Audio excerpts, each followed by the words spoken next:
Hi again, folks. In this video, we're going to take a look at the 2015 entry draft. Who could have we taken, perhaps, instead of Jack Eichel?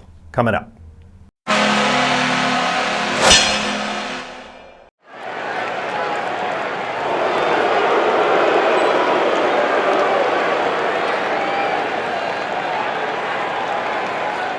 Now look, I do realize we would have been out of our minds back then to do this, right? But when you can look back at the draft and you say, my goodness, you know, you look at how some players turned out, what they turned into, what impact they've had on their teams, their attitudes, are they good gamers, all that stuff.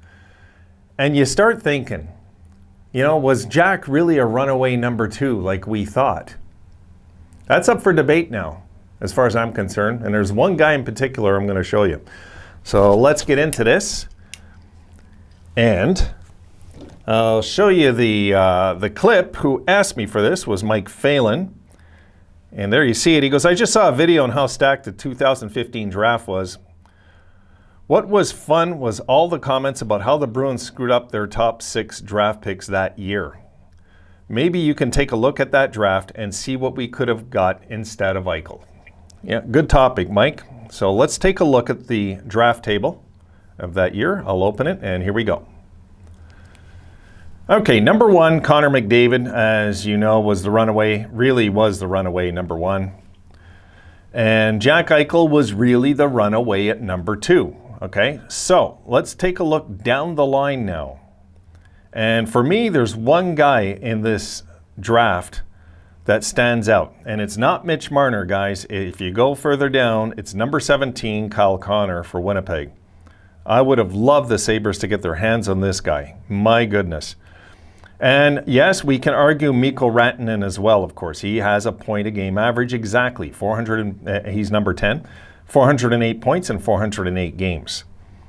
But as we look down the list, you know, don't forget we got defensemen. So we got to skip the defensemen because we were taking a forward for sure. I'll tell you right now, we were taking a forward.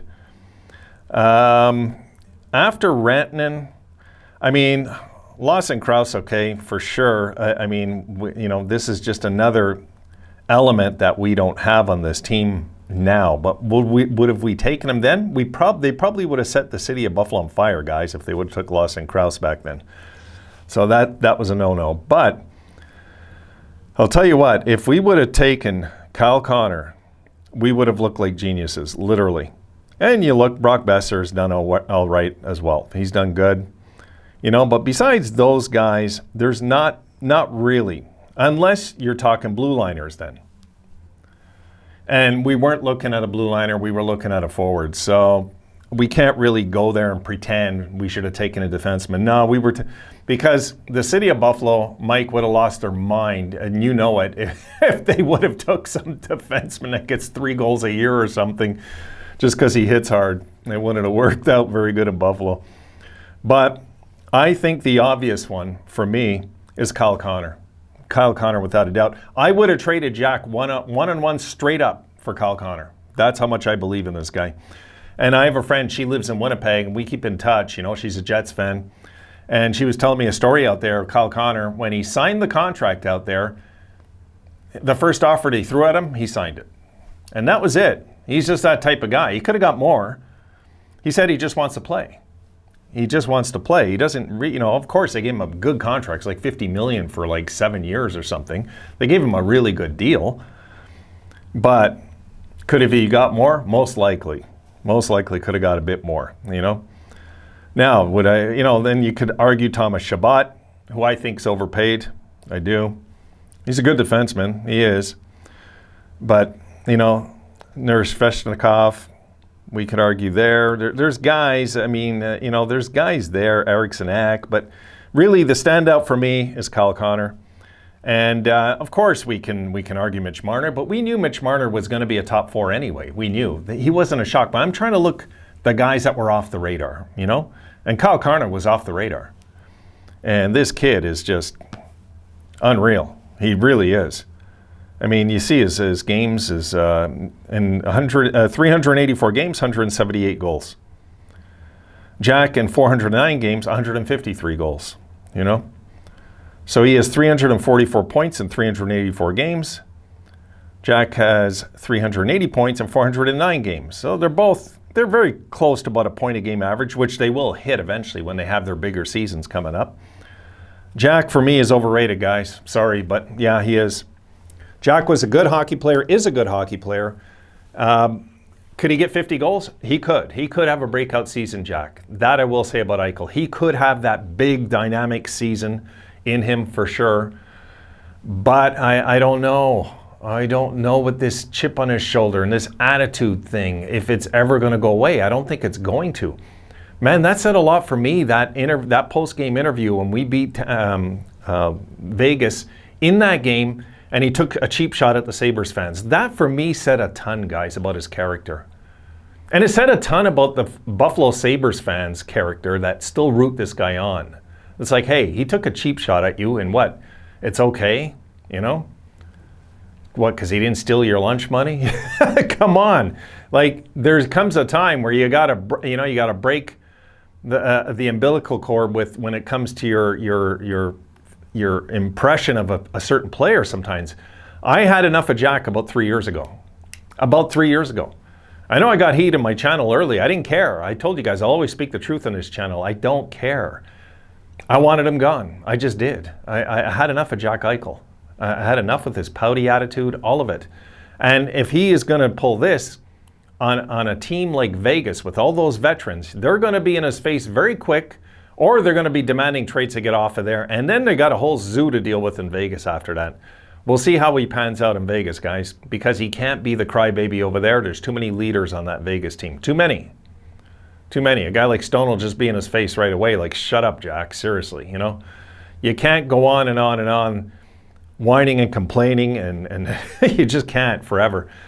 So that would be the one for me, Mike, that I think is a standout. If I could take one player back right now and it'd be Kyle Connor or Jack Eichel, I would take Kyle Connor right now, without a doubt. Not even, for me, it's a runaway. It is. Kyle Connor, like, is that diamond in the rough of that first round. And yeah, I was looking at the second round, just for the record. Sebastian Aho was in the second round that year. So that was another really solid pick, you know what I mean? But for me, Kyle Connor is absolutely he's a franchise-altering player. He just is. This guy is on the road to at least 400 goals in his career. I mean, he is just an excellent, excellent hockey player. He's got a good attitude. From what I know, what I see, what I hear about him off ice from my friends in Winnipeg, there's just so much to like about this kid. You know, he's just not money hungry and greedy, and he doesn't really, you don't see anything negative about him ever in the press.